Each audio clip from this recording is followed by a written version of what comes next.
안녕하세요, 여러분.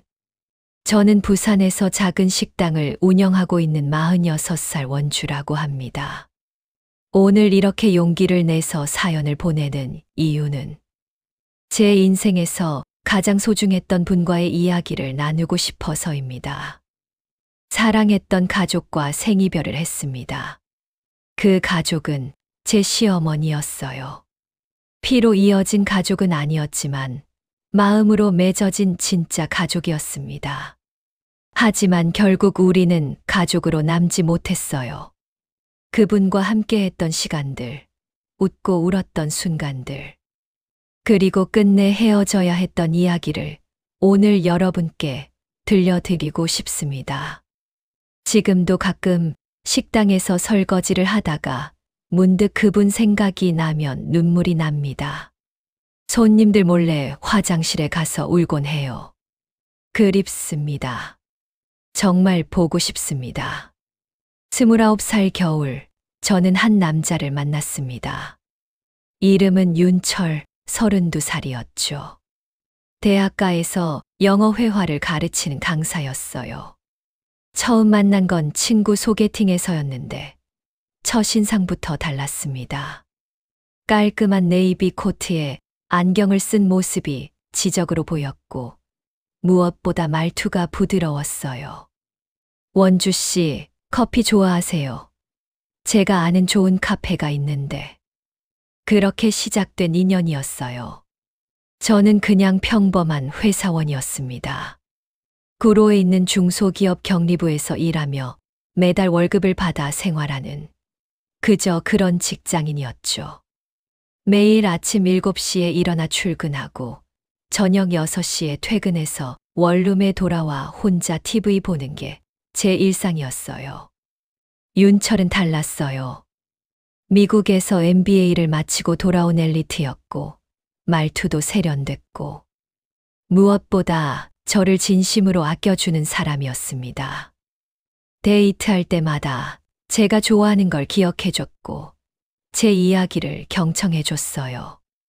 원주야, 넌 정말 특별한 사람이야. 내가 만난 여자 중에 가장 따뜻한 사람이야. 그 말에 저는 행복했어요. 누군가 저를 특별하다고 생각해준다는 게 얼마나 감사한 일인지요. 사귄 지 1년 만에 윤철이 청혼을 했어요. 한강공원에서였는데 준비한 꽃다발과 함께 무릎을 꿇더니 말했죠. 원주야, 나랑 결혼해 줄래? 평생 너를 행복하게 해줄게. 저는 너무 행복했습니다. 눈물을 흘리며 고개를 끄덕였어요. 드디어 제 가정을 꾸릴 수 있다는 생각에 가슴이 벅찼죠. 친구들한테 자랑하고 회사 동료들한테도 말했어요. 모두들 축하해 줬어요. 하지만 상견례 날 모든 것이 달라졌습니다. 강남에 있는 고급 한정식집이었어요. 윤철이 예약해둔 곳이었는데 입구부터 화려했어요. 주차장에는 고급 차들이 즐비했고 한복 입은 직원이 정중하게 안내를 해줬죠. 어서 오세요. 귀한 자리 마련해드렸습니다. 방으로 들어가니 윤철 부모님이 이미 앉아 계셨어요. 윤철 어머니는 50대 후반쯤 되어 보였는데 고급스러운 한복 차림에 진주 목걸이를 하고 계셨어요. 머리는 단정하게 뒤로 넘기셨고 화장도 완벽했어요. 옆에는 안경을 쓴 점잖은 인상의 아버지가 앉아 계셨고요. 차분한 회색 양복 차림이었죠. 저는 어머니와 함께 갔습니다. 친정어머니는 어릴 적 사고로 왼손이 불편하세요. 손가락 2개가 완전히 펴지지 않아서 늘 조심스럽게 움직이시죠. 그날 아침 어머니는 옷을 고르시느라 한참을 고민하셨어요. 원주야, 이거 입으면 괜찮을까? 너무 초라해 보이나? 아니에요, 엄마. 예쁘세요. 하지만 어머니 손은 계속 떨리고 계셨어요. 저도 긴장돼서 손바닥에 땀이 났죠. 식사가 시작되고 얼마 지나지 않아 시어머니가 되실 분이 입을 여셨어요. 목소리는 차가웠어요. 원주 씨, 직장은 어디라고 했죠?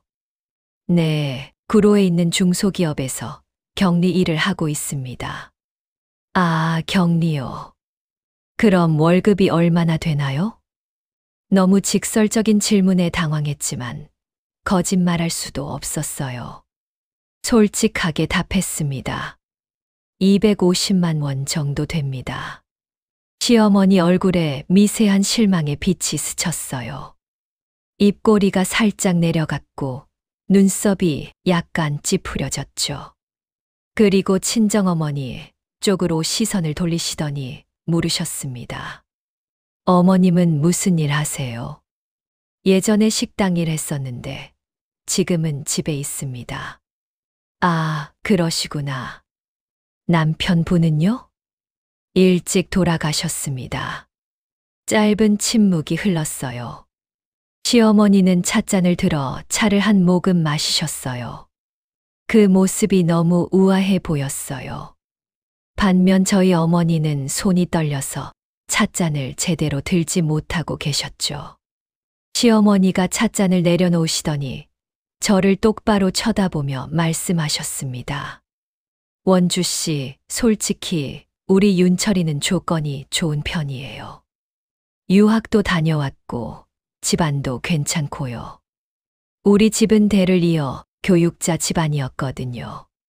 시아버지도 교수 출신이시고.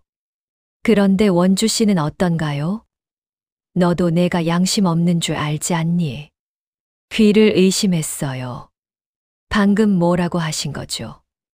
옆에서 친정어머니가 작게 숨을 들이마시는 소리가 들렸어요. 어머님, 무슨 말씀을? 있잖아요. 요즘 여자들 조건 좋은 남자만 보면 달려들더라고요. 원주 씨도 그런 거 아니에요. 우리 윤철이 좋아 보여서 집안 좋고 유학파에 안정적인 직업 있으니까. 얼굴이 화끈거렸어요. 손이 떨렸고 가슴이 두근거렸어요. 옆에서 친정어머니가 손수건을 꺼내 손을 닦고 계신 게 느껴졌습니다. 어머니도 창피하셨을 거예요. 윤철이 황급히 끼어들었죠. 어머니, 그게 무슨 말씀이세요? 원주는 그런 사람 아니에요. 야, 너 닥쳐. 엄마가 며느리간 보는데 내가 왜 나서니? 이건 어른들 이야기야.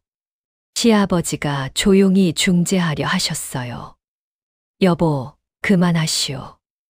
애들이 서로 좋아서 만났는데 당신은 좀 가만히 계세요. 내가 보기엔 뭔가 이상하다고요. 저는 숨을 깊이 들이마셨어요. 눈물이 날 것 같았지만 절대 울면 안 된다고 생각했습니다. 이 자리에서 우는 모습을 보이면 정말 만만한 사람이 되는 거니까요. 저는 시어머니를 똑바로 쳐다봤어요. 어머님, 제가 윤철 씨를 만난 건 사랑하기 때문입니다. 조건을 보고 만난 게 아니에요. 그리고 저도 제 인생을 스스로 책임지며 살아온 사람입니다. 윤철 씨한테 기댈 생각으로 만난 게 아니라는 걸 분명히 말씀드립니다. 시어머니는 코웃음을 치셨어요. 당당하기는. 근데 원주 씨, 당신 어머니 손 좀 봐요. 불편해 보이던데 유전 아니에요? 나중에 우리 손주도 그럴 수 있는 거 아니에요. 그 순간 친정어머니가 급히 일어나셨어요. 죄송합니다. 저희는 이만 일어나겠습니다. 엄마. 저도 황급히 일어났어요. 윤철이 저를 붙잡으려 했지만 저는 뿌리쳤어요. 원주야, 미안해. 어머니가 원래 좀 그러셔. 나쁜 뜻이 아니면 뭐예요? 사람을 그렇게 무시해도 돼요? 밖으로 나오니 추운 바람이 얼굴을 때렸어요. 어머니는 한참을 말없이 걸으시더니 벤치에 앉으셨어요. 원주야, 미안하다. 엄마 때문에. 엄마 잘못 아니에요. 제가 엄마한테 미안해요. 그 집안이랑은 안 맞는 것 같아. 그냥 그만둬라. 하지만 저는 포기하고 싶지 않았어요. 윤철을 정말 사랑했고 무엇보다 이렇게 무릎 꿇는 게 싫었거든요. 집으로 돌아오는 길, 윤철한테서 전화가 수십 통 왔어요. 문자도 계속 왔죠. 원주야, 정말 미안해. 어머니한테 내가 제대로 말할게. 제발 전화 좀 받아줘. 사흘 뒤 윤철이 우리 집 앞에 와 있었어요. 새벽부터 서 있었다고 했어요. 원주야, 정말 미안해. 어머니가 원래 좀 직설적이신 분이야. 나쁜 뜻은 아니야. 그냥 아들이 걱정되셔서 그러신 거야. 나쁜 뜻이 아니면 뭐야? 사람을 그렇게 무시해도 돼. 우리 엄마 장애까지 가지고 그래도 돼. 정말 미안해. 내가 어머니한테 제대로 말했어. 다시는 그런 말 안 하시겠대. 믿을 수 있어? 응. 시간이 지나면 어머니도 내 진심을 알게 될 거야. 조금만 참아줘. 응. 윤철은 무릎까지 꿇었어요. 길거리에서요. 원주야, 제발. 너 없으면 나 안 돼. 저는 답하지 않았어요. 사실 이 결혼을 계속해야 하나 심각하게 고민했습니다. 밤마다 잠을 설쳤어요. 친구들한테 물어봤더니 다들 그만두라고 했죠. 원주야, 시작부터 저러면 결혼해서 얼마나 고생하겠어. 하지만 윤철을 정말 사랑했고 무엇보다 포기하고 싶지 않았어요. 제가 먼저 무릎 꿇는 건 싫었거든요. 일주일 뒤 시아버지께서 직접 전화를 주셨어요. 원주 씨, 나 윤철 아버지요. 저번에 어머니가 실례를 많이 했다고 들었어요. 내가 대신 사과하고 싶소. 한 번 다시 만날 수 있겠소. 이번엔 조용한 곳에서 우리 둘만. 시아버지 목소리는 따뜻했어요. 그래서 용기를 내서 다시 만나기로 했죠. 며칠 뒤 조용한 찻집에서 만났어요. 시아버지는 정중하게 인사를 하시며 자리에 앉으셨어요. 원주 씨, 저번에는 정말 죄송했소. 제 아내가 말이 좀 과했던 것 같소. 사실 아내도 나름의 사연이 있어요. 첫째 며느리한테 고생을 많이 했거든요. 그래서 윤철이한테는 더 조심스러워하는 것 같소. 그래도 그렇지 너무 심하셨어요. 맞소. 변명의 여지가 없소. 그래서 내가 아내를 설득했소. 원주 씨, 우리 윤철이가 정말 당신을 좋아하더라고요. 나이 먹도록 연애 한 번 제대로 안 하던 녀석이 처음으로 진지하게 여자를 데려온 거요. 그것만으로도 원주 씨가 특별한 사람이라는 걸 알 수 있소. 시아버지의 진심이 느껴졌어요. 한 번 더 기회를 주시겠소. 제대로 된 상견례를 다시 하고 싶소. 고민 끝에 저는 고개를 끄덕였어요. 다시 만난 날, 이번엔 우리 동네 근처 한식당이었어요. 시어머니는 지난번보다 표정이 부드러워 보였어요. 하지만 여전히 경계하는 눈빛이었죠. 식사가 시작되고 어색한 침묵이 흘렀어요. 그때 친정어머니가 수저를 떨어뜨리셨어요. 불편한 손 때문이었죠. 어머니가 당황해 하시는 걸 보고 제가 얼른 새 수저를 드렸어요. 시어머니가 그 모습을 보시더니 갑자기 물으셨어요. 어머님, 손이 불편하신 것 같던데 어디 편찮으세요? 친정어머니가 당황하며 대답하셨어요. 아, 예전에 공장에서 일하다가 사고가 있어서요. 별 불편은 없습니다. 아이고, 그러셨구나. 얼마나 힘드셨어요. 혼자 애 키우시면서 얼마나 고생 많으셨을까. 그 한마디에 친정어머니 눈가가 붉어지셨어요. 누군가 자신의 아픔을 인정해 준다는 게 얼마나 큰 위로인지 저도 그때 알았습니다. 시어머니 목소리에는 처음으로 따뜻함이 묻어났어요. 저번에는 제가 너무 신뢰를 많이 했어요. 원주 씨한테 사과하고 싶어요. 아니에요. 괜찮습니다. 아니에요. 제가 잘못했어요. 사실 저도 큰 며느리 때문에 마음고생을 많이 했었어요.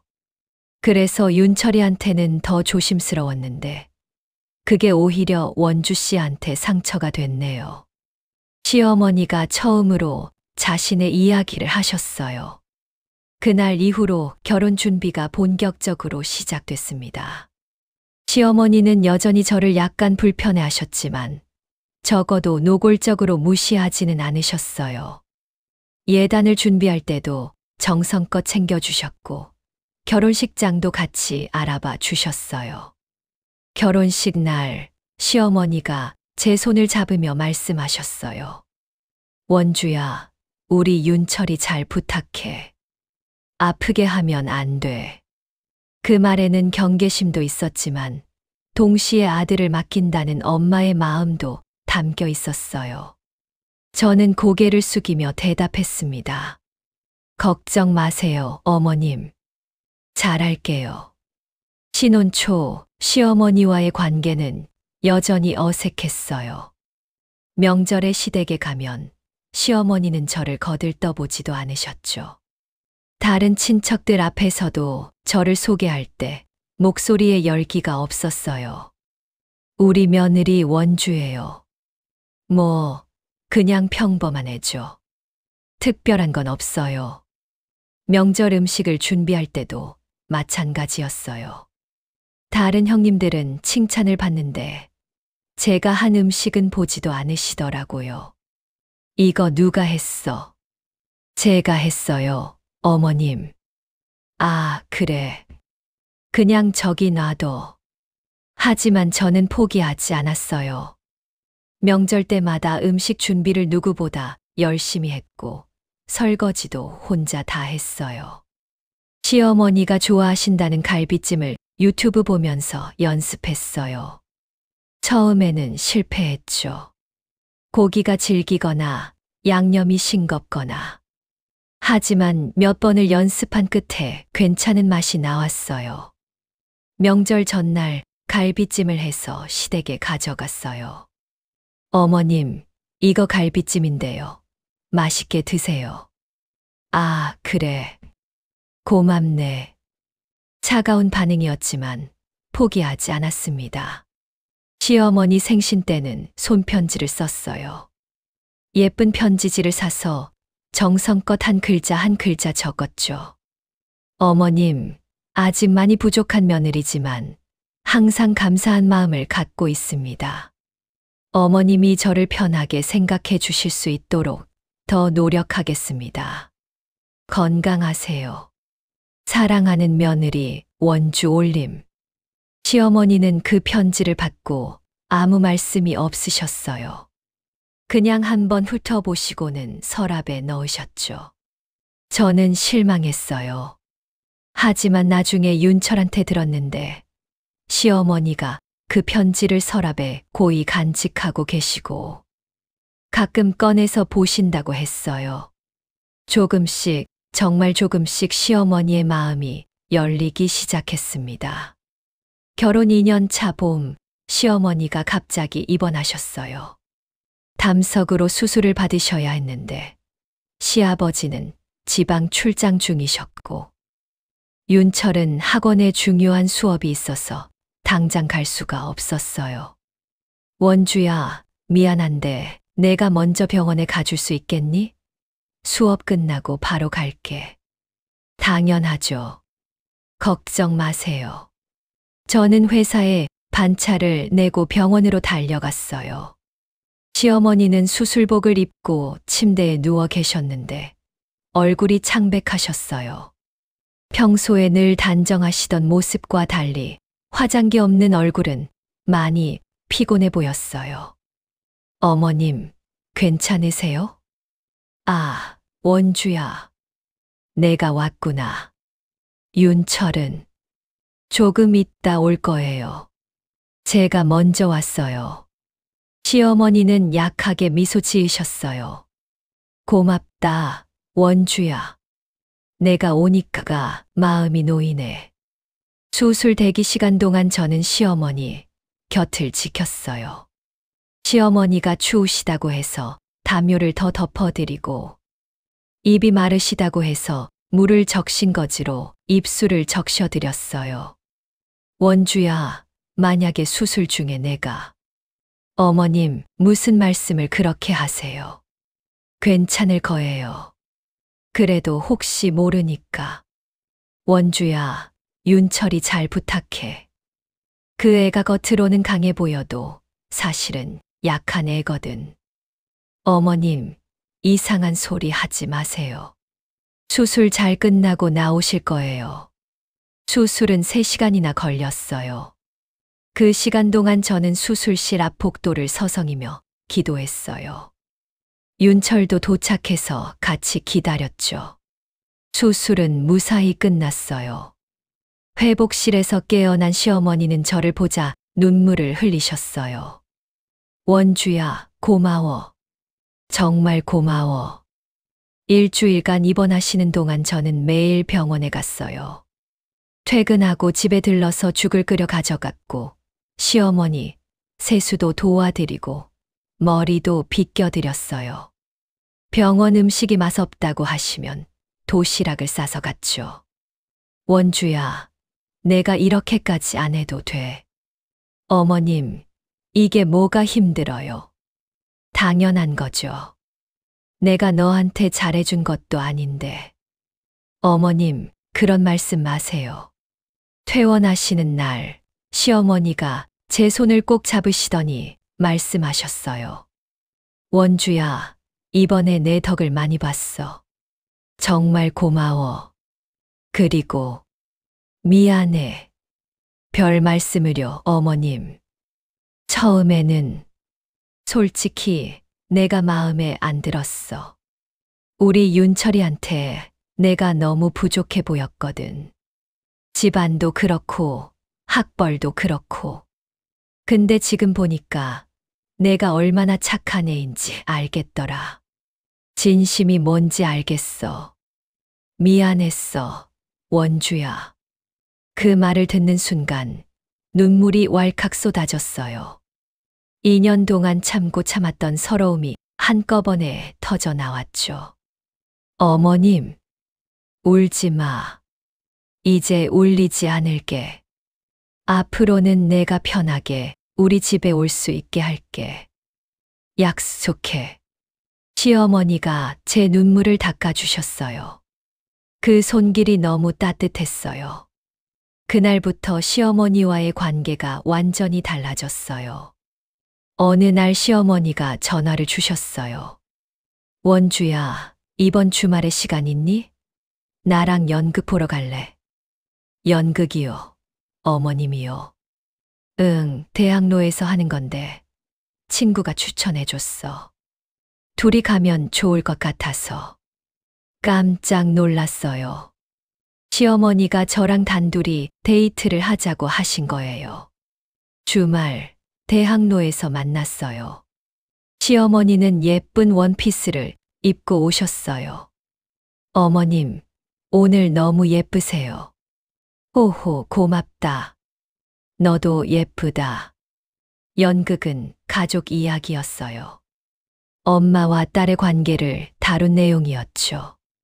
연극을 보면서 시어머니가 제 손을 잡으셨어요. 연극이 끝나고 카페에서 차를 마시며 이런저런 이야기를 나눴어요. 시어머니는 젊은 시절 이야기도 해주시고 윤철 어릴 때 이야기도 해주셨어요. 윤철이가 어릴 때는 정말 말을 안 들었어. 하루는 학교에서 싸웠다고 선생님한테 전화가 왔는데 웃으며 이야기하시는 시어머니를 보니 너무 좋았어요. 이런 모습도 있으신 분이구나. 원주야, 내가 너한테 진짜 많이 배웠어. 며느리한테 배우는 시어머니가 어디 있겠니? 근데 너 보면서 느꼈어. 진심이 통한다는 걸. 학벌이나 집안보다 중요한 게 사람의 마음이더라고. 어머님, 이제는 진짜 내 딸 같아. 고마워, 원주야. 저는 시어머니 손을 꼭 잡았어요. 드디어 진짜 가족이 된 것 같았습니다. 결혼 3년 차 여름, 잊을 수 없는 사건이 있었어요. 가족들이 다 같이 외식을 하러 갔는데 고깃집이었어요. 삼겹살이 유명한 곳이라고 해서 예약까지 하고 간 곳이었죠. 시어머니가 고기를 구워주시는데 능숙한 솜씨로 집게질을 하셨어요. 원주야, 이거 먹어봐. 딱 적당하게 익었어. 네, 어머님. 맛있어요. 다들 즐겁게 이야기하며 식사를 하고 있었어요. 그런데 갑자기 불판에서 기름이 튀었어요. 고기에서 기름이 팅하고 튀어나온 거예요. 그 기름이 시어머니 쪽으로 날아가려는 순간 저는 본능적으로 제 팔로 막았습니다. 뜨거운 기름이 제 팔에 그대로 튀었어요. 순식간에 피부가 빨갛게 부풀어 올랐죠.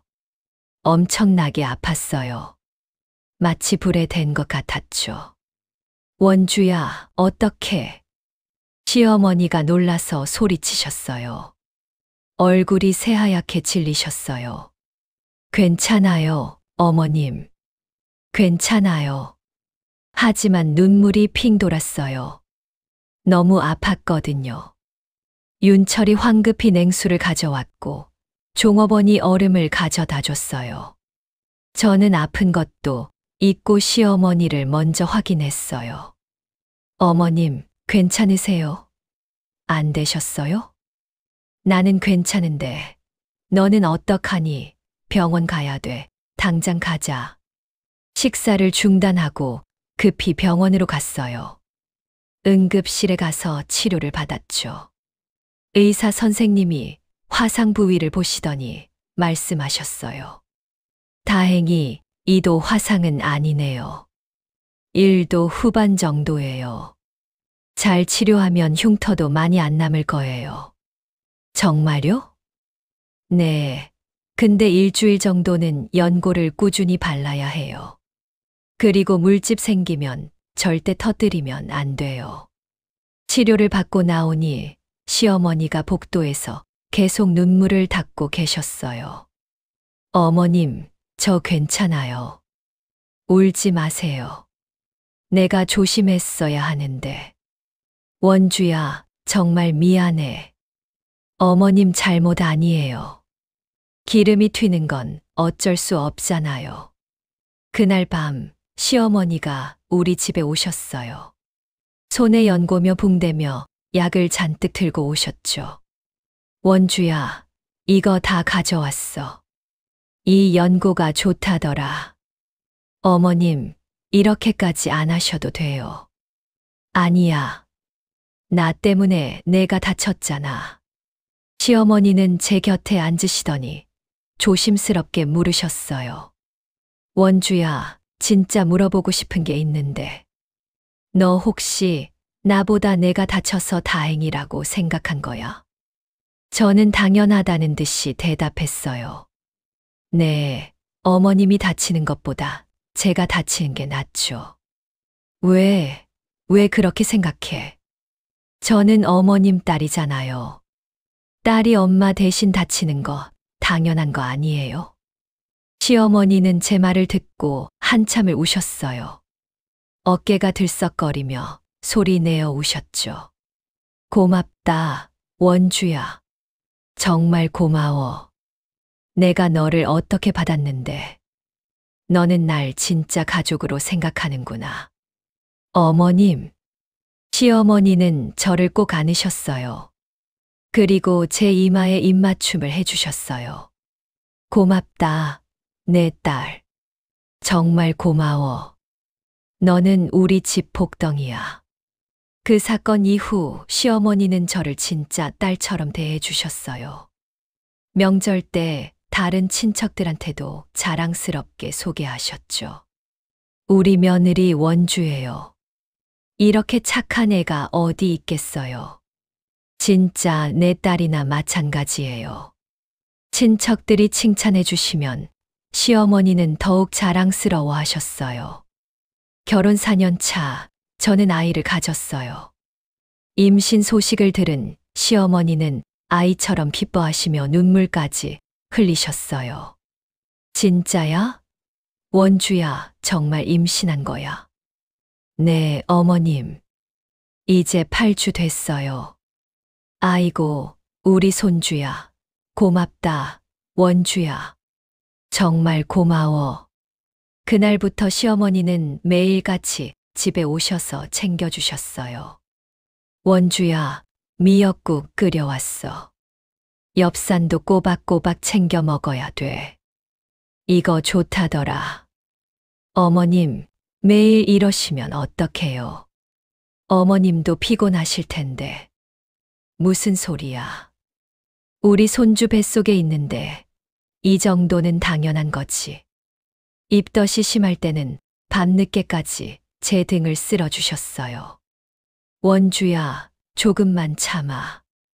입덧 지나가면 괜찮아질 거야. 어머님, 집에 가서 쉬세요. 윤철이 있으니까 괜찮아요. 아니야. 내가 옆에 있어야 마음이 놓여. 출산 당일 시어머니는 친정어머니보다 더 긴장하셨어요. 분만실 앞에서 계속 왔다 갔다 하시면서 기도하셨죠. 하나님 제발, 우리 원주 무사히, 손주도 건강하게. 진통이 길어지면서 저는 정말 힘들었어요. 진통 시간만 12시간이었어요. 아들을 낳았어요. 건강한 사내아이였죠. 3.5kg의 튼튼한 아기였어요. 시어머니는 아기를 보자마자 울음을 터뜨리셨어요. 원주야, 정말 수고했어. 우리 예쁜 손주 낳아줘서 고마워. 엄마가 된 거 축하해. 육아는 힘들었지만 시어머니가 계셔서 버틸 수 있었어요. 매일 와서 아기를 봐주시고 제가 좀 쉴 수 있게 해주셨죠. 원주야, 너 좀 자. 내가 애기 볼게. 밤새 고생했잖아. 어머님도 힘드실 텐데요. 손주 보는 게 무슨 힘들어. 이게 행복이지. 이렇게 귀여운 손주를 매일 볼 수 있다니. 그렇게 우리는 진짜 가족처럼 지냈어요. 시어머니는 제 친구가 되었고, 엄마가 되었고, 때로는 언니 같은 존재가 되었습니다. 행복한 시간은 영원하지 않았어요. 아이가 3살 되던 해 겨울, 시아버지가 갑자기 쓰러지셨어요. 저녁 식사 중이었다고 해요. 갑자기 수저를 떨어뜨리시더니 쓰러지셨대요. 뇌출혈이었습니다. 시어머니한테서 전화가 왔을 때 목소리가 떨리고 계셨어요. 원주야, 어떡하지? 아버지가. 어머님, 지금 어디세요? 대학병원 응급실. 지금 갈게요. 기다리세요. 급하게 아이를 이웃집에 맡기고 병원으로 달려갔어요. 시아버지는 중환자실에 계셨어요. 의사 선생님 말씀이 심각했어요. 대뇌 쪽에 출혈이 많이 됐습니다. 수술을 해야 하는데 위험도가 높습니다. 원주야. 시어머니가 복도에서 주저앉으셨어요. 저는 시어머니를 끌어안았습니다. 어머님, 괜찮을 거예요. 아버님 강하시잖아요. 근데 의사 선생님이 각오를 하라고. 어머님 포기하시면 안 돼요. 아버님 힘내시라고 기도해요. 하지만 상황은 좋지 않았어요. 대수술을 받으셨지만 의식을 회복하지 못하셨죠. 일주일, 이주일, 한 달. 중환자실에만 계셨어요. 그 한 달 동안 시어머니는 병원에서 거의 살다시피 하셨어요. 제가 교대로 병원을 지켰지만 시어머니는 집에 가려고 하지 않으셨어요. 어머님, 집에 가서 좀 쉬세요. 제가 있을게요. 아니야. 남편이 깨어났을 때 내가 옆에 없으면 어떡해. 시어머니는 점점 수척해지셨어요. 밥도 제대로 못 드시고 잠도 못 주무셨어요. 한 달 뒤 시아버지는 결국 돌아가셨습니다. 의식을 회복하지 못한 채로요. 장례식 내내 시어머니는 인형처럼 굳어 계셨어요. 말도 거의 안 하시고 밥도 거의 드시지 않으셨죠. 눈은 초점이 없었고 누가 말을 걸어도 대답이 없으셨어요. 저는 매일 시어머니 곁을 지켰어요. 어머님, 밥 좀 드세요. 이러시면 어머님도 쓰러지세요. 원주야, 나 이제 혼자가 됐어. 어떡하지? 어머님, 저 있잖아요. 윤철도 있고 손주도 있잖아요. 어머님 혼자 아니에요. 30살에 만나서 40년을 같이 살았는데 이제 혼자 살라고. 어떻게 살아, 원주야. 시어머니는 제 품에서 한없이 우셨어요. 저도 같이 울었죠. 장례를 마친 뒤 시어머니는 혼자 살겠다고 하셨어요. 너희한테 짐이 되고 싶지 않아. 나 혼자서도 잘 살 수 있어. 어머님, 뭐 그런 말씀을요. 우리랑 같이 사시죠. 혼자 계시면 외로우시잖아요. 아니야. 내가 혼자 있는 게 편해. 남편 생각하면서 혼자 있고 싶어. 걱정하지 마. 자주 놀러 갈게. 시어머니는 고집이 세셨어요. 결국 홀로 사시기로 하셨죠. 하지만 저는 일주일에 2~3번씩 시댁에 갔어요. 반찬도 해드리고 청소도 도와드리고 그냥 곁에 있어 드렸어요. 시어머니는 많이 우셨어요. 사진을 보시면서 추억을 떠올리시면서 원주야, 이거 봐. 이거 우리 신혼여행 갔을 때 찍은 거야. 젊었지? 어머님, 정말 예쁘세요. 이제 다 추억이 됐네. 다시는 못 만들어. 원주야, 내가 자꾸 오면 힘들잖아. 애도 있는데 어머님한테 오는 게 무슨 힘들어요. 저는 좋은 거요. 어머님 보면 제 마음도 편해져요. 시어머니는 제 손을 꼭 잡으셨어요. 고맙다, 원주야.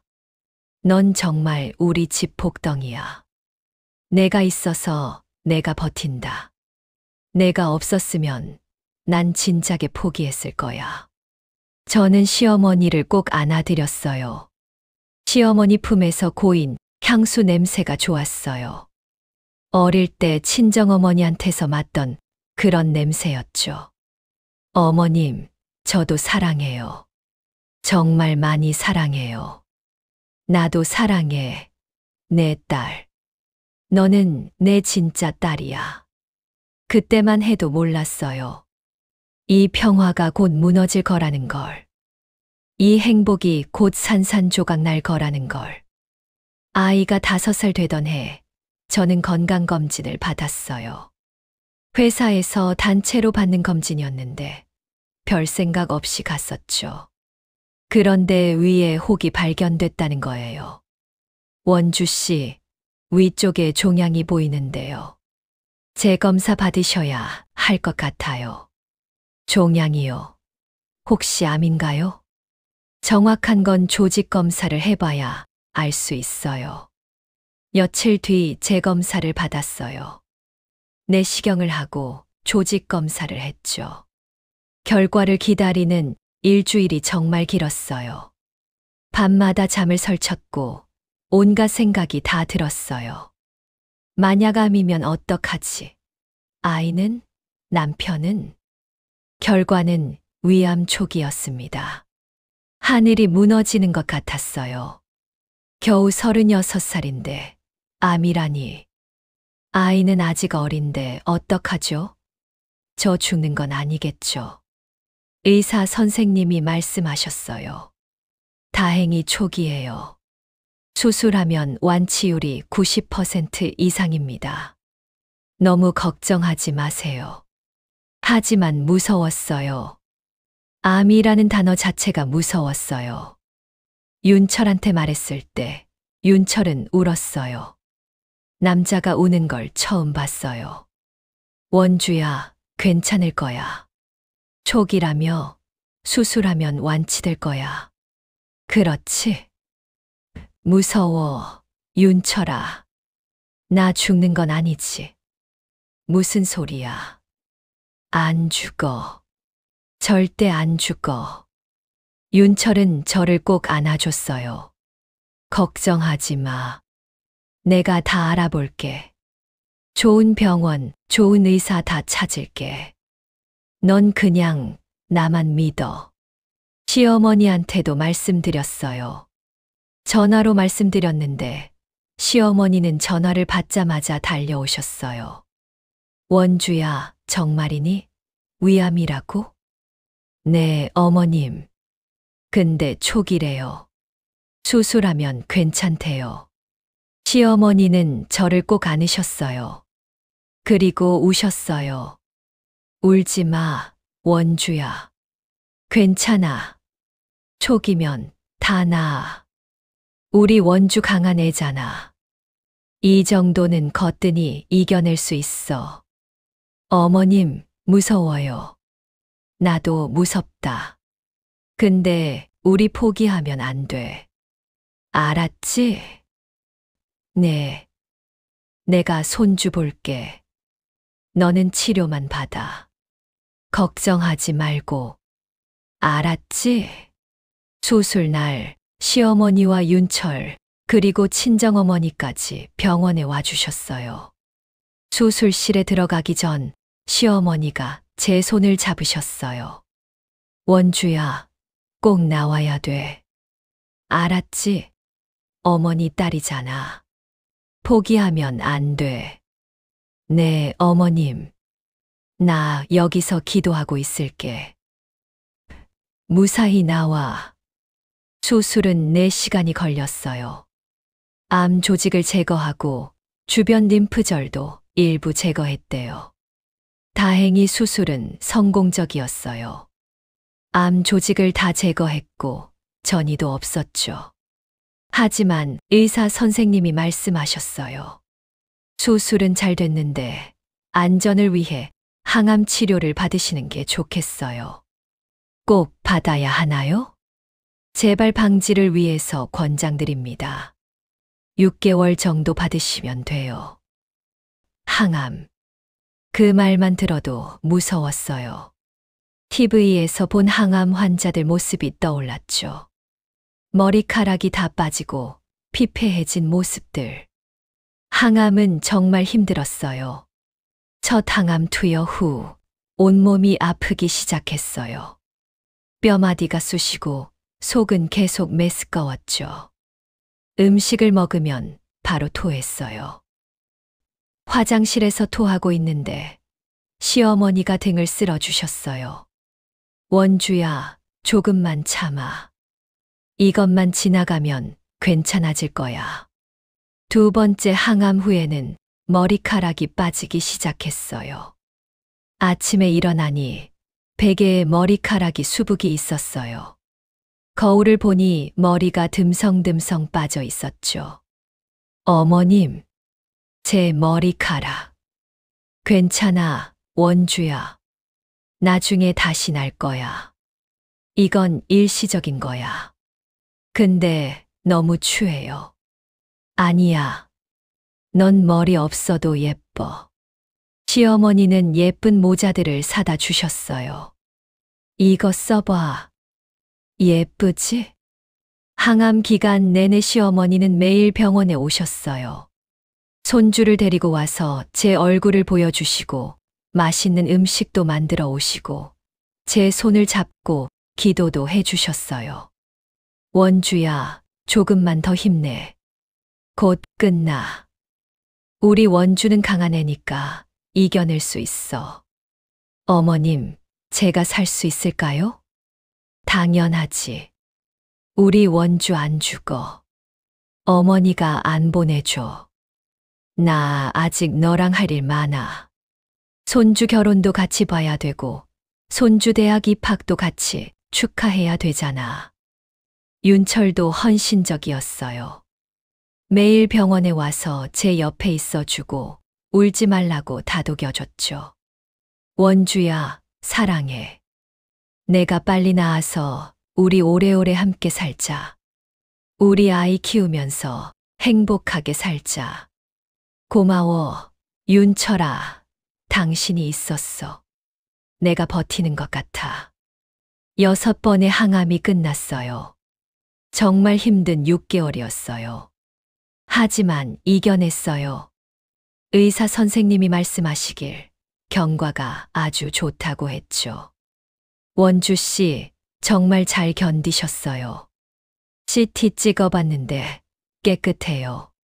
재발 징후도 안 보이고요.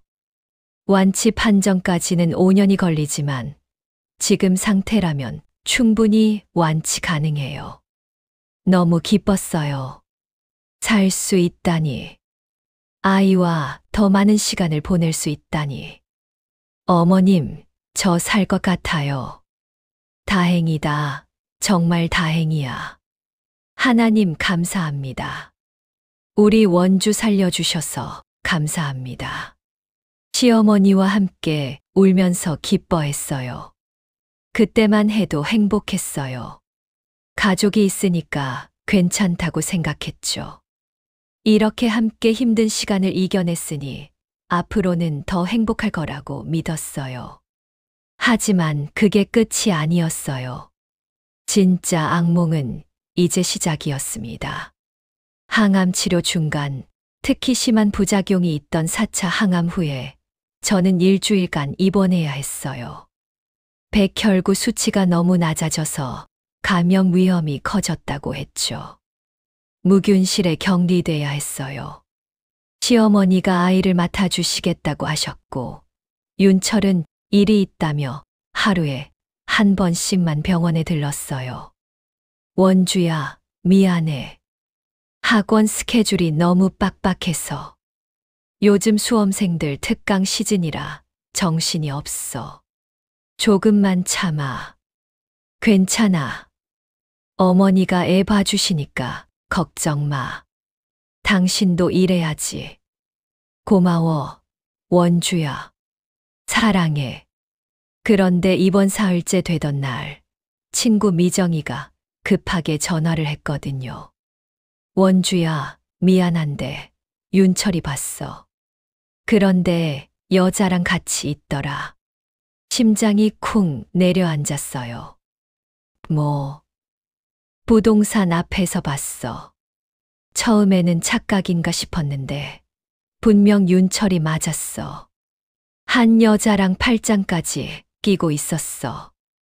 원주야, 이거 이상한 거 아니야? 미정아, 혹시 착각 아니야? 윤철이가 설마. 나도 처음엔 그런 줄 알았어. 근데 가까이 가서 봤는데 정말 윤철이 맞았어. 원주야, 조심해. 뭔가 이상해. 전화를 끊고 머릿속이 복잡해졌어요. 설마 윤철이가 제가 아픈데 그럴 리 없어. 분명 착각일 거야. 하지만 불안감이 계속 커졌어요. 윤철한테 문자를 보냈어요. 지금 어디야? 1시간이 지나서야 답장이 왔어요. 학원이야. 왜? 무슨 일 있어? 오늘 수업 몇 시까지야? 9시까지. 왜 그래? 거짓말이었어요. 미정이가 본 시간은 오후 3시였거든요. 윤철은 그 시간에 학원에 있다고 했었어요. 아니, 그냥 잘 다녀와. 더 이상 물어볼 수가 없었어요. 혹시 제가 의심하는 걸 들키면 어떡하죠?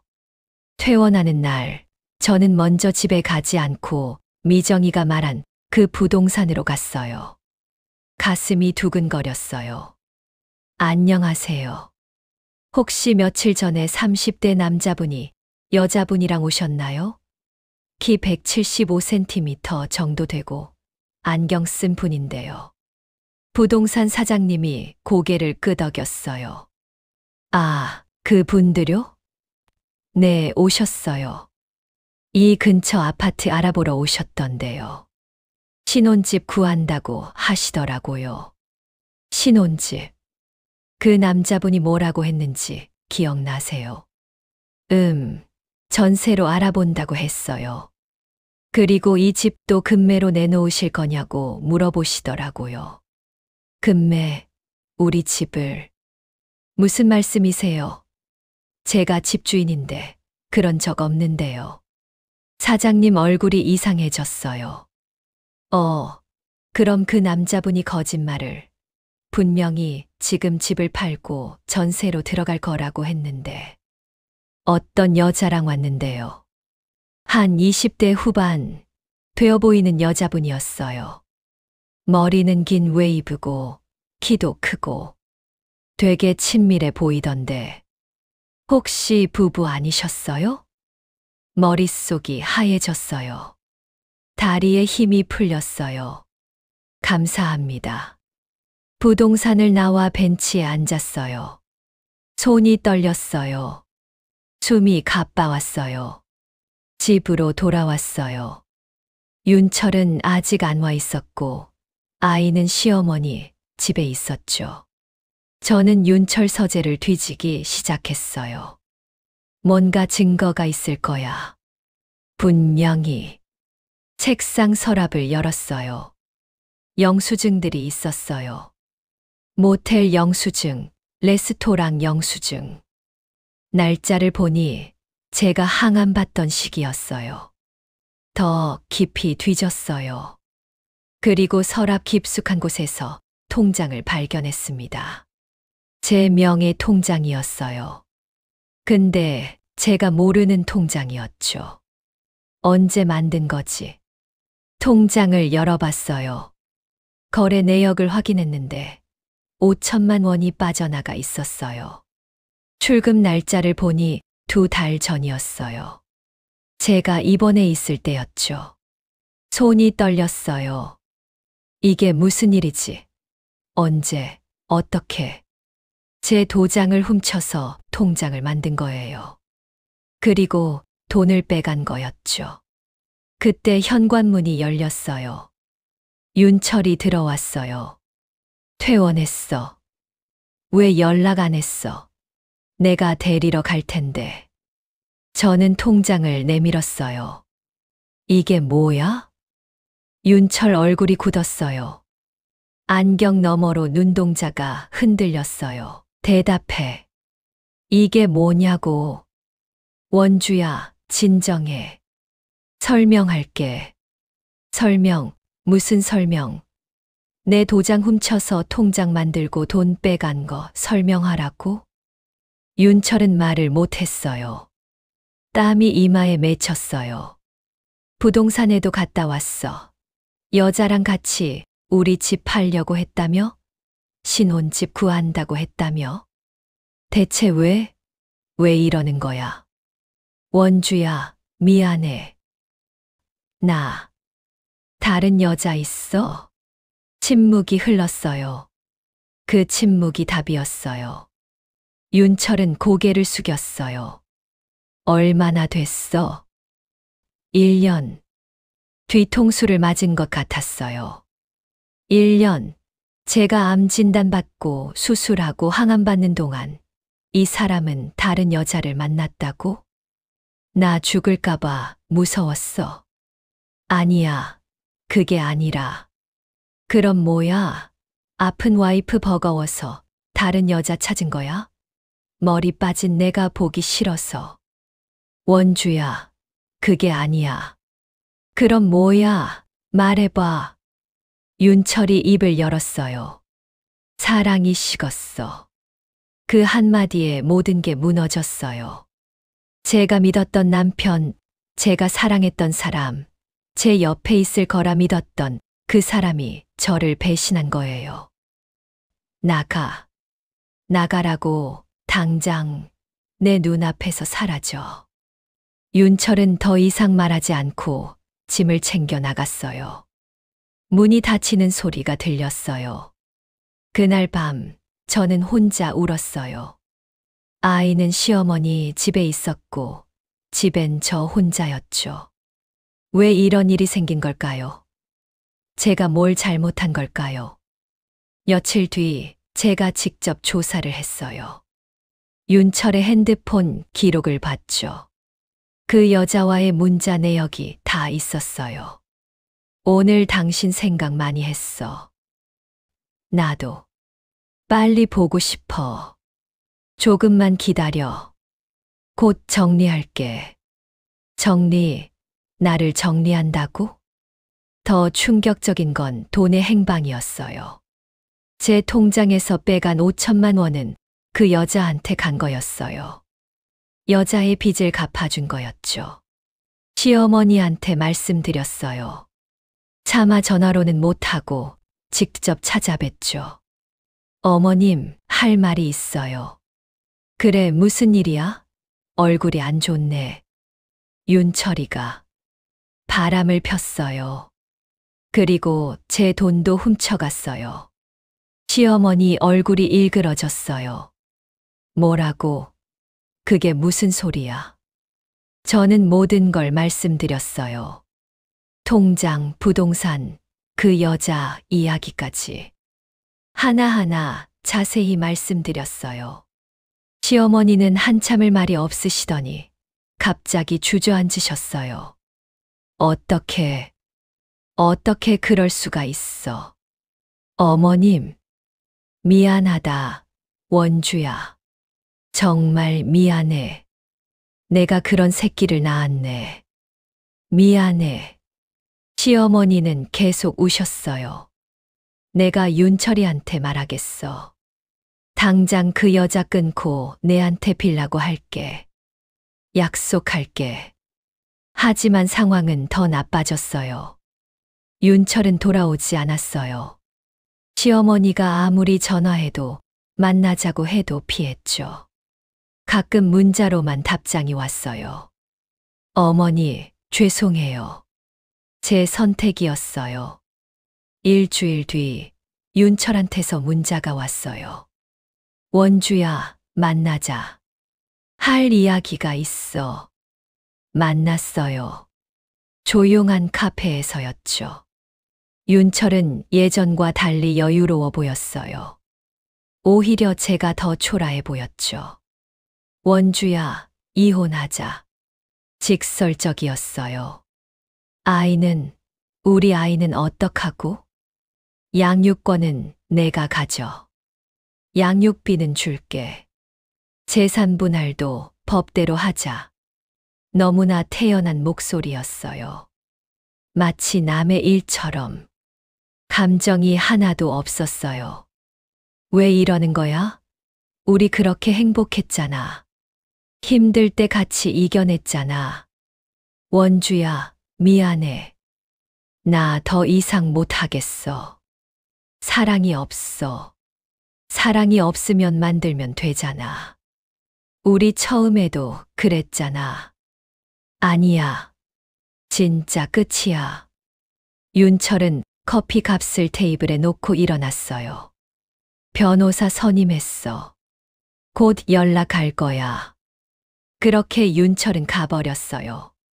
저는 변호사를 선임했어요. 이혼 소송을 준비했죠. 재산 분할 위자료, 양육권, 모든 걸 철저히 챙기기로 했어요. 제가 당할 수만은 없었으니까요. 탐정을 고용해서 윤철의 외도 증거를 수집했어요. 호텔 출입기록, 문자 내역, 사진. 모든 걸 확보했죠. 시어머니는 계속 저를 찾아오셨어요. 원주야, 나 때문에 이렇게 됐어. 내가 제대로 가르치지 못해서. 어머님 잘못 아니에요. 어머님은 잘하셨어요. 아니야. 내 잘못이야. 내 아들이잖아. 내가 제대로 키웠어야 하는데. 그 애를 너무 곱게 키웠나 봐. 책임감을 제대로 못 가르쳤어. 시어머니는 계속 우셨어요. 저도 같이 울었죠. 원주야, 손주도 못 보는 거니? 어머님, 손주는 어머님 손주잖아요. 당연히 보셔야죠. 정말, 나 미워하지 않아? 어머님을 왜 미워해요? 어머님은 저한테 잘해주셨잖아요. 재판이 시작됐어요. 윤철의 외도 증거, 재산 은닉 증거를 다 제출했죠. 윤철의 변호사는 다투려고 했지만 증거가 명확했어요. 시어머니도 증인으로 나서 주셨어요. 법정에 서신 시어머니는 많이 늙어 보이셨어요. 제 아들이 며느리에게 큰 잘못을 저질렀습니다. 용서받을 수 없는 일입니다. 며느리는 아픈 몸으로도 우리 가족을 지키려 했었는데 제 아들은 그런 며느리를 배신했습니다. 재판장에서 윤철을 봤어요. 옆에는 그 여자가 있었죠. 배가 불러 있었어요. 임신한 거였어요. 아마 7개월쯤 된 것 같았어요. 그 순간 모든 게 이해됐어요. 윤철은 새로운 가정을 꾸리고 싶었던 거예요. 그래서 저를 버린 거였죠. 빨리 정리하고 싶었던 거예요. 재판은 제가 이겼어요. 재산 분할도 7대3으로 유리하게 받았고, 위자료도 받았고, 양육권도 당연히 제가 가졌어요. 하지만 마음은 텅 비어 있었습니다. 이긴 것 같지 않았어요. 판결이 나고 며칠 뒤 시어머니가 저를 찾아오셨어요. 표정이 심각하셨어요. 원주야, 할 말이 있어. 네, 어머님. 들어오세요. 시어머니는 거실에 앉으셨어요. 한참을 망설이시더니 입을 여셨어요. 원주야, 나 이제 그만 만나야 할 것 같아. 네. 무슨 말씀이세요? 가슴이 철렁했어요. 우리 이제 남이잖아. 윤철이랑 이혼했으니까.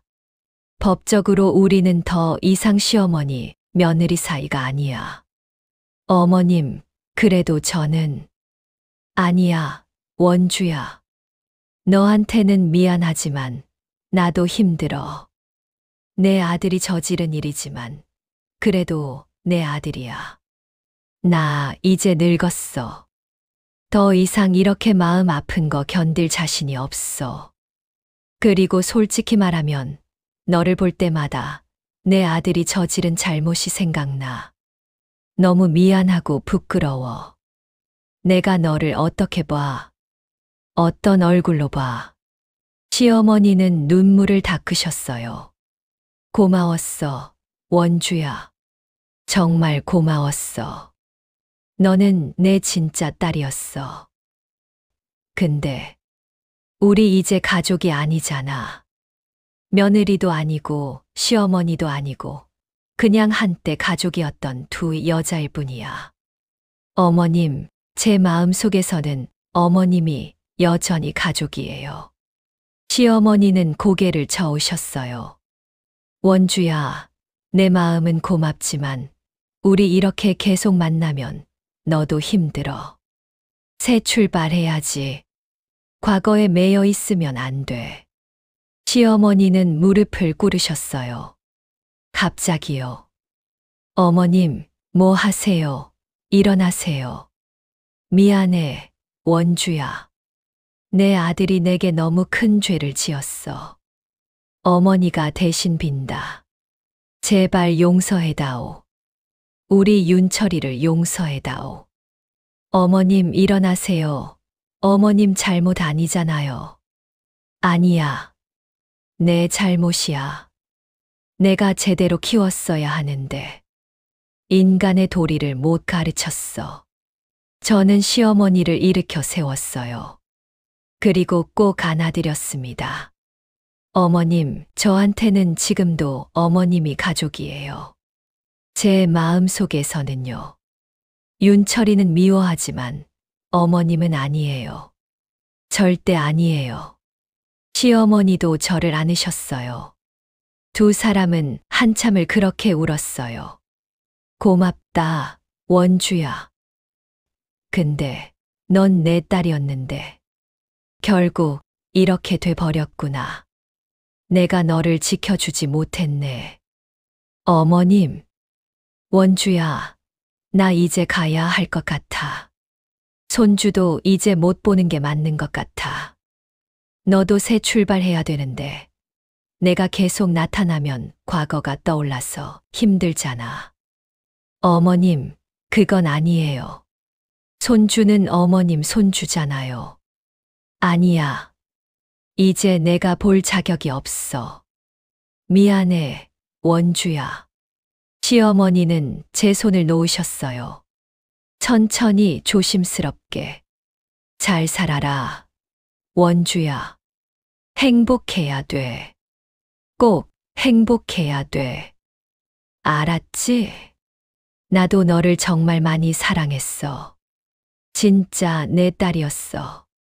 그걸 알아줬으면 좋겠어. 시어머니는 그렇게 돌아서셨어요. 천천히 걸어가시는 뒷모습이 너무 외로워 보였어요.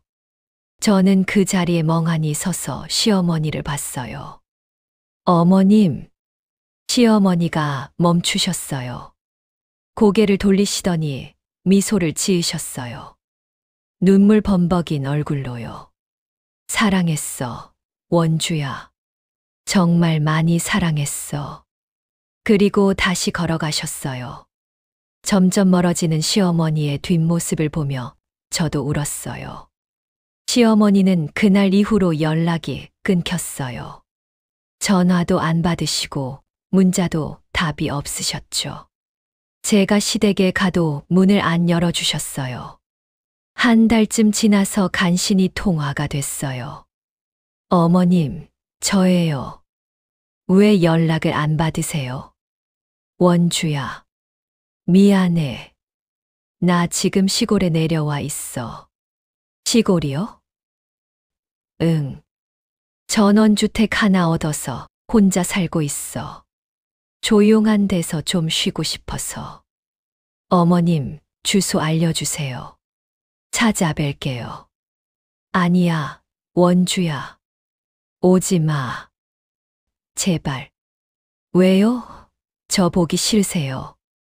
아니야. 그게 아니라. 나도 힘들어. 너를 보면 내 아들이 저지른 일이 생각나서 너무 괴로워. 미안해. 전화가 끊겼어요. 그게 마지막이었어요. 아이가 할머니 보고 싶다고 할 때마다 가슴이 찢어졌어요. 엄마, 할머니는 언제 와? 할머니는 지금 바빠서 못 오셔. 왜, 할머니 나 싫어해? 아니야. 할머니는 너 많이 사랑하셔.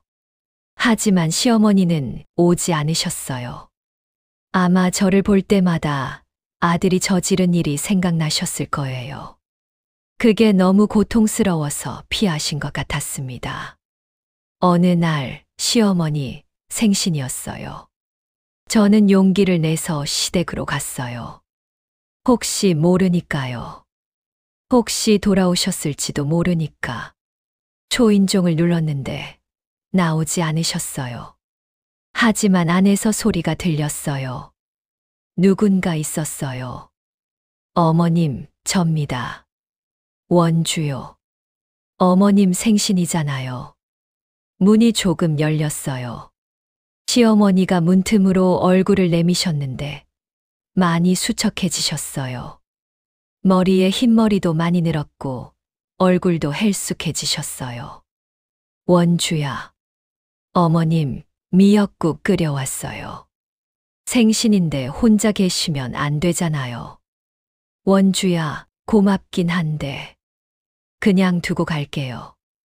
드시고 싶으실 때 드세요. 그리고 이거 손주 사진이에요. 많이 컸어요. 사진을 드리려는데 시어머니가 손을 저으셨어요. 원주야, 미안해. 나 정말 미안해. 근데 나 지금 너를 볼 자격이 없어. 제발 이해해줘. 어머님, 미안해. 정말 미안해. 문이 닫혔어요. 저는 미역국을 현관 앞에 두고 돌아섰어요. 뒤에서 시어머니 우시는 소리가 들렸지만 돌아보지 않았어요. 돌아보면 저도 울 것 같았거든요. 복도를 걸어 나오는데 눈물이 주르륵 흘렀어요. 엘리베이터를 기다리면서 혼자 울었어요. 그게 마지막이었어요. 그로부터 3년이 흘렀습니다. 저는 지금 부산에서 작은 식당을 운영하고 있어요. 제가 좋아하던 한식집이에요. 처음에는 작은 가게로 시작했는데 손님들이 맛있다고 소문을 내주셔서 지금은 제법 장사가 잘 되고 있어요. 손님들이 와서 밥 먹고 사장님, 오늘도 맛있었어요. 하며 웃으며 나가는 모습을 보면 위안이 됩니다. 제가 만든 음식으로 누군가 행복해 한다는 게 감사해요. 아이는 이제 초등학교 2학년이 됐어요. 건강하게 잘 자라주고 있어요. 축구를 좋아해서 방과 후에 축구 교실도 다니고 있어요. 가끔 할머니 생각이 난다고 하지만 이제는 그냥 그렇구나 하고 넘어가요. 엄마, 할머니는 하늘나라에 가셨어. 아니야. 할머니는 살아 계셔. 그냥 멀리 계셔서 못 오시는 거야. 그럼 우리가 찾아가면 되잖아. 할머니가 지금 많이 바빠서. 나중에 가자. 항암 치료를 끝낸 지 5년이 되는 해예요. 완치 판정을 받았습니다. 정기 검진을 받았는데 의사 선생님이 축하한다고 하셨어요. 원주 씨, 축하드려요. 완전히 완치됐어요. 이제 정기검진도 1년에 한 번만 오시면 돼요. 너무 기뻤어요. 살아남았구나. 진짜 살아남은 거구나. 이제는 건강해요. 몸도 마음도. 가끔 외롭긴 하지만 괜찮아요. 아이가 있으니까요. 식당 손님들이 있으니까요. 시어머니는 어떻게 지내시는지 모르겠어요. 가끔 SNS로 몰래 찾아봐요. 계정이 있으신지도 모르겠지만 혹시나 해서요. 사진은 안 올라오지만 한 번 친구분이 태그한 사진에서 뵀어요. 등산 모임 사진이었어요. 시어머니는 등산복을 입고 계셨는데 여전히 단정한 모습이셨지만 예전보다 많이 늙으신 것 같았어요. 그래도 웃고 계셨어요. 다행이다 싶었어요. 보고 싶어요. 정말 보고 싶어요. 장사하다 보면 가끔 손님 중에 어떤 분의 뒷모습이 어머님 같을 때가 있어요. 비슷한 키에 비슷한 머리 스타일이면 심장이 두근거려요. 혹시 어머님이 저를 찾아오신 건 아닐까 하고요. 한 번은 정말 닮은 분이 오셔서 얼떨결에 어머님 하고 불렀어요. 그 분이 고개를 돌리셨는데 다른 분이셨어요. 죄송합니다. 제가 착각을. 괜찮아요. 누가 그렇게 보고 싶으세요? 네. 제 시어머니요. 아니, 예전 시어머니요. 그분이 제 손을 꼭 잡아주셨어요. 꼭 다시 만나실 수 있을 거예요. 눈물이 핑 돌았어요. 어머님이 보고 싶습니다. 피로 맺은 인연은 법적으로 끊어졌습니다. 하지만 마음으로 맺은 가족은 여전히 제 안에 있어요. 어머님은 제게 진짜 어머니였고 저는 어머님의 진짜 딸이었어요. 비록 지금은 헤어졌지만 그 시간만큼은 진짜였습니다. 함께 울고 웃었던 그 시간들, 서로를 아꼈던 그 마음들은 진짜였어요. 어머님 건강하시죠? 많이 외로우시진 않으신가요? 저는 여기서 잘 지내고 있어요. 손주도 건강하게 잘 크고 있고요. 축구를 좋아해서 요즘은 축구 선수가 되고 싶대요. 어머님이 보시면 좋아하실 것 같아요. 언젠가 기회가 된다면 다시 한번 뵙고 싶습니다. 그냥 밥 한 끼 같이 먹고 차 한 잔 마시면서 요즘 어떻게 지내시는지 듣고 싶어요. 손주 이야기도 들려드리고 싶고요. 사랑했습니다, 어머님. 그리고 지금도 사랑합니다. 가끔 식당 문이 열릴 때마다 혹시 어머님이실까 기대하게 돼요. 그런 제가 좀 한심하게 느껴지기도 하지만 어쩔 수 없어요. 보고 싶은 마음은 어쩔 수가 없네요. 어머님도 저를 가끔 생각하시나요? 손주 생각은 안 나시나요? 언젠가 꼭 다시 만날 수 있겠죠? 그때까지 저는 여기서 기다리겠습니다. 건강하게 행복하게 살면서요. 여기까지가 제 이야기입니다. 들어주셔서 감사합니다.